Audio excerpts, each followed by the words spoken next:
the more sickening incidents we have seen in some time, it is fair to say. I've just spoken to the Western Bulldogs, and youngster Luke Cleary is off to hospital.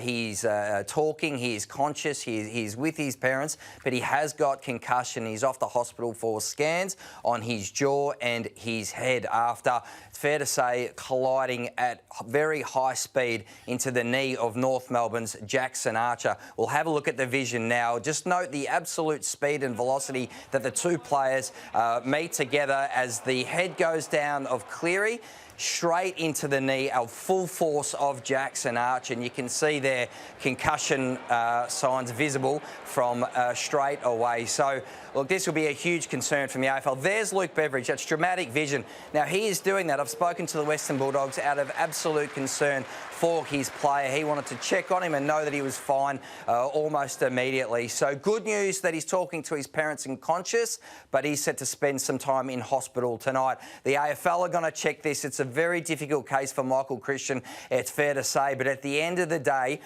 can it be seen that Jackson Archer approached that contest in a careless manner? Should he have slowed down or corralled a little more to take some of that speed and velocity off that contest? That'll be the big question tomorrow morning when he decides with the other AFL power brokers, because if they do decide that he is careless in his approach to the football, then he'll be looking at a 3-match suspension, because the impact has to be graded high and severe, because as we can see, it's a very serious head and brain injury. But at that speed, it is difficult for Jackson Archer to be able to predict what Luke Cleary was going to do. He was up high and then he bent down low to pick up the ball. The question is, should he have approached the contest a little slower and just pulled their handbrake before he got to the ball? But good news that Luke Cleary tonight is conscious and talking.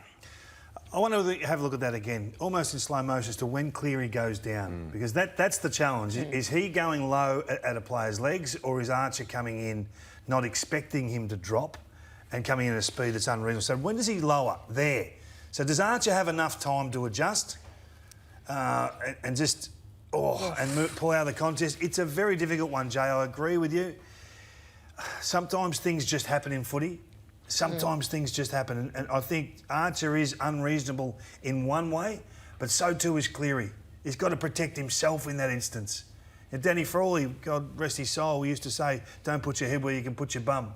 You know, you've got to protect yourself as well. We don't want players leading with the head like that, especially when there's oncoming traffic.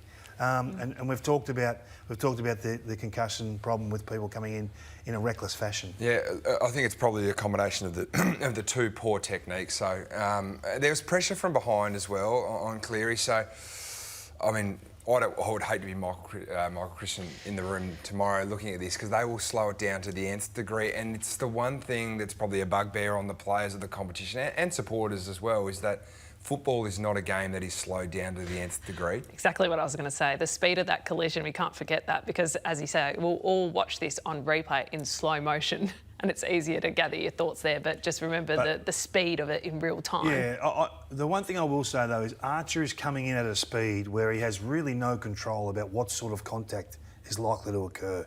So that will have a bearing on it. He was expecting contact. I think... Has he come in a careless manner? Well, I reckon you can tell by a stride pattern that he's expecting contact, if not wanting to make contact. And maybe unfortunately, it's come to the fact that Cleary slipped and had pressure behind him that he's actually got him in the face. But it's good news to hear that he's up and talking, and hopefully it's good news when he comes out of hospital too.